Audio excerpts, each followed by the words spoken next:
Hello प्यारे बच्चों, आप सब कैसे हैं। मैं मेरे चैनल में आप सभी का स्वागत करती हूँ। मैं आपके लिए इस बार लेकर आई हूँ पंचतंत्र की कुछ कहानियाँ, जिसमें हम जानवरों के बारे में कुछ सुनेंगे, कुछ अपने बारे में सीखेंगे और समझेंगे। तो चलिए अब शुरू करते हैं हम पंचतंत्र की कहानियाँ। सबसे पहले हम सुनते हैं कहानी कौवा और सीप। एक दिन एक भूखे कौवे को समुद्र तट पर एक सीप पड़ी हुई मिली।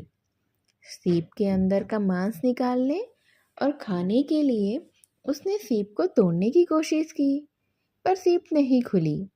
अब उसने अपनी चोंच से सीप के अंदर का मांस निकालने का प्रयास किया, पर वह असफल रहा। अब उसने सीप पर पत्थर भी मारकर देख लिया, लेकिन फिर भी कुछ नहीं हुआ।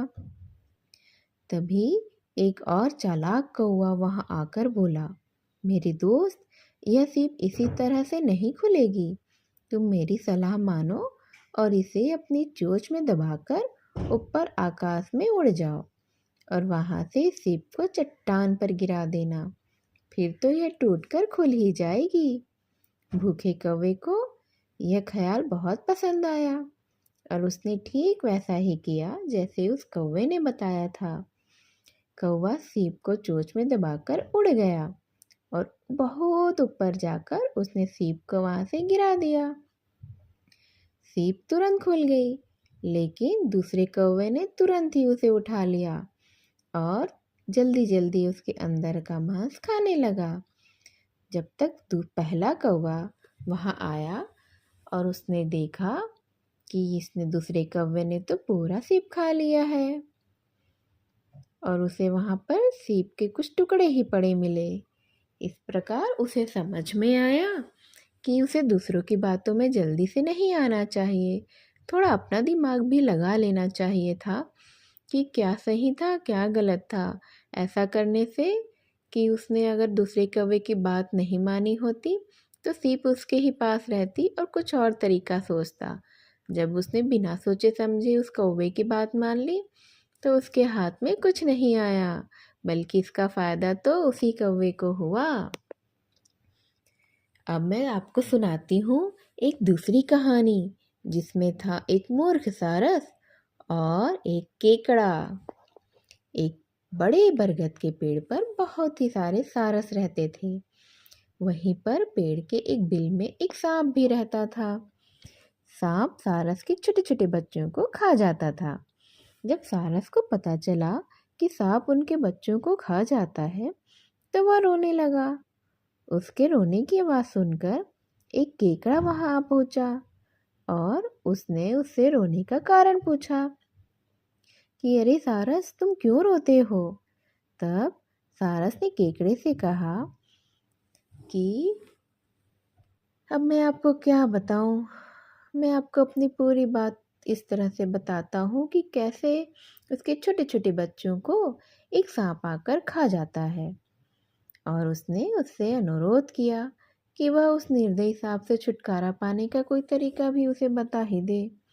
केकड़े ने अपने आप से कहा, यह सारस तो जन्म से हमारे शत्रु होते हैं, जब चाहे तब हमें खा लेते हैं।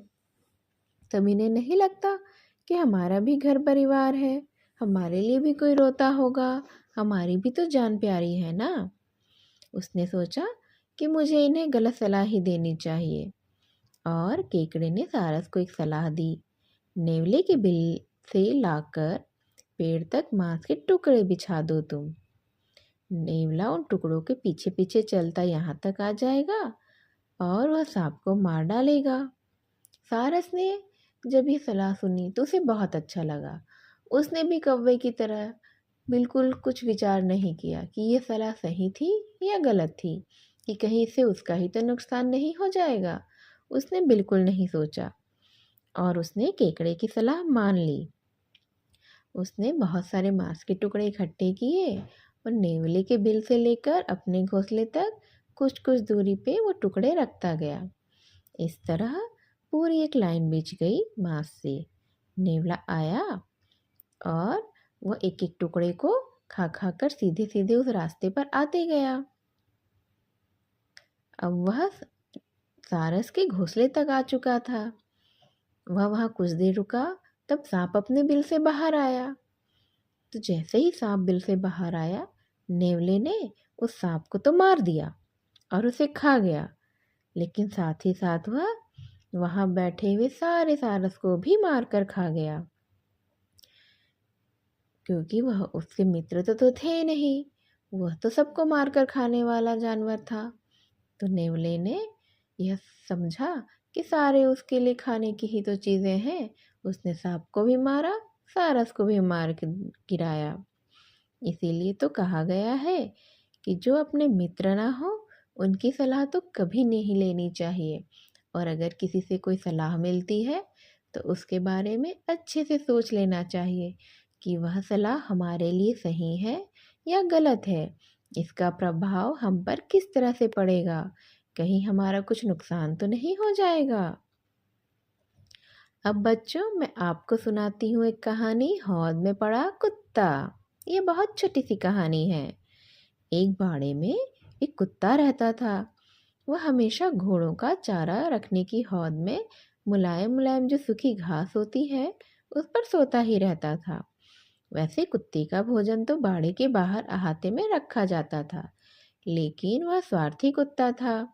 वह उसी हौद में पड़ा रहता था। इतना ही नहीं, जब घोड़े खाना खाने आते तो वह उन पर भौंकने लगता था और उनको खाना भी नहीं खाने देता था। इस तरह से घोड़ों को अपने खाना खाने में बहुत ही मुश्किल होती थी। बेचारे घोड़े सोचते थे कि हम तो ठीक से खाना भी नहीं खा पाते हैं। वे कुत्ते को बताते कि किसान ने अहाते में तो उसके लिए हड्डियां रखी हैं, तुम जाकर उन्हें खा लो। लेकिन कुत्ता हौद से बाहर निकलने के लिए तैयार ही नहीं होता था। कितना स्वार्थी कुत्ता है। घोड़े आपस में हमेशा ऐसी बातें करते रहते थे। वह जानता है कि वह घास तो नहीं खा सकता ना, और घोड़े मांस नहीं खा सकते हैं, लेकिन वह तो न खुद अपनी हड्डियां खाता है, ना हमें हमारा घास खाने देता है, और हमें हमेशा परेशानी में ही डालते रहता है। खुद तो परेशानी भुगतता ही है, हमें भी दुख देता है। ये कैसा स्वार्थ है इसका।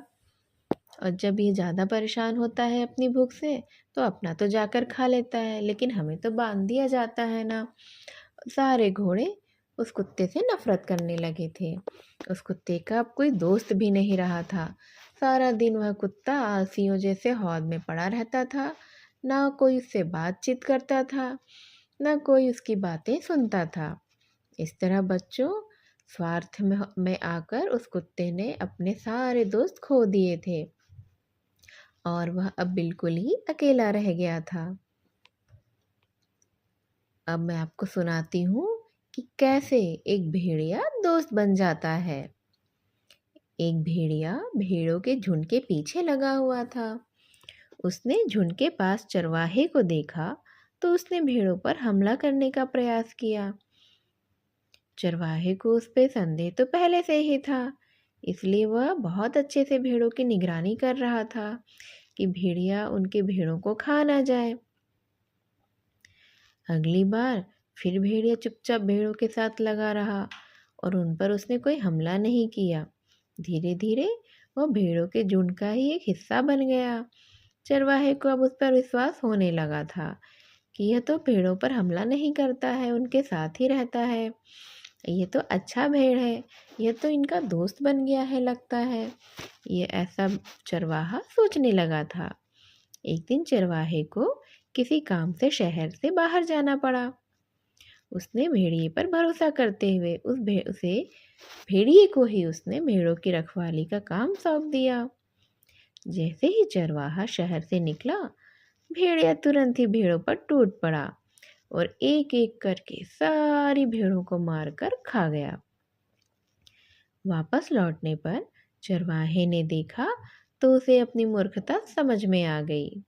उसे भेड़िए पर विश्वास करने का बहुत ही दुख हुआ, क्योंकि उसे समझ में आया कि भेड़िया जैसा मित्र किसी शत्रु से भी बुरा होता है। उसे कभी भी भेड़िए पर विश्वास नहीं करना चाहिए था, क्योंकि कुछ लोग ऐसे होते हैं जो अपनी फितरत कभी नहीं बदल सकते हैं। बुरे लोग हमेशा बुरे ही रहते हैं। बस वह कुछ दिन तक अच्छे बनने की एक्टिंग ही कर सकते हैं, पर वह सच में अच्छे नहीं बन जाते हैं। उसे इतना समझ रखना चाहिए था। उसने कैसे ऐसे भेड़िए पर विश्वास कर लिया और सारी उसकी भेड़ें मर गईं और उसके साथ बहुत ही बड़ा धोखा हुआ। अब वह समझ चुका था कि उसे कभी भी ऐसे लोगों पर विश्वास नहीं करना चाहिए जो सामने कुछ और होते हैं और पीठ पीछे कुछ और होते हैं, जो सामने अच्छा अच्छा बनते हैं लेकिन असल में वह अच्छे नहीं होते हैं। ऐसे लोग तो शत्रुओं से भी बुरे होते हैं, क्योंकि शत्रु तो सामने से दुश्मनी करते हैं, हमें पता होता है कि वह हमारे दुश्मन हैं। और जो हमारे दोस्त बनकर हमसे दुश्मनी करते हैं उनके बारे में हमें समझ में नहीं आ पाता। इसलिए हमेशा सतर्क और सावधान रहना चाहिए। अगली कहानी है, परिचय से ही मिलता है साहस। एक जंगल में एक लोमड़ी रहती थी। एक दिन उसने अपने जीवन में पहली बार किसी शेर को देखा। लंबा बड़ा सा हट्टा कट्टा, भयानक शरीर, डरावनी सी उसकी दहाड़ और राजाओं की तरह उसकी चाल ढाल। यह देखकर लोमड़ी तो एकदम से डर गई।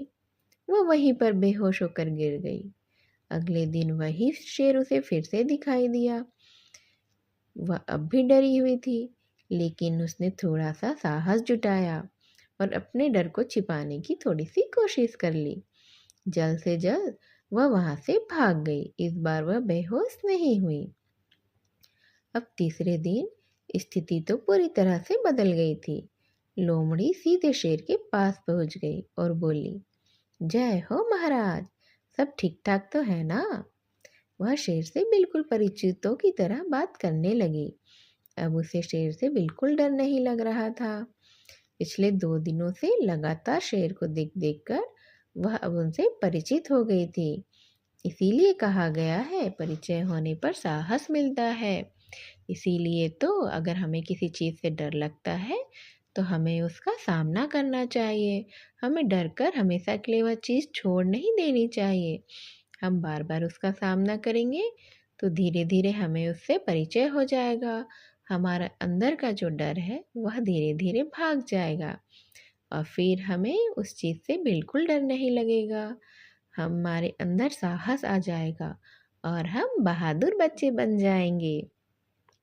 इसीलिए कभी किसी चीज़ से डरना नहीं चाहिए बच्चों। अच्छा बच्चों, आज इतनी ही कहानियों के साथ अब मैं आपसे विदा लेती हूँ। मेरे इस चैनल को आप सब्सक्राइब कर दीजिए और लाइक कर दीजिए। अगली ढेर सारी फिर कहानियों के साथ मैं आप सबसे मिलने आऊँगी। तब तक के लिए बाय बाय।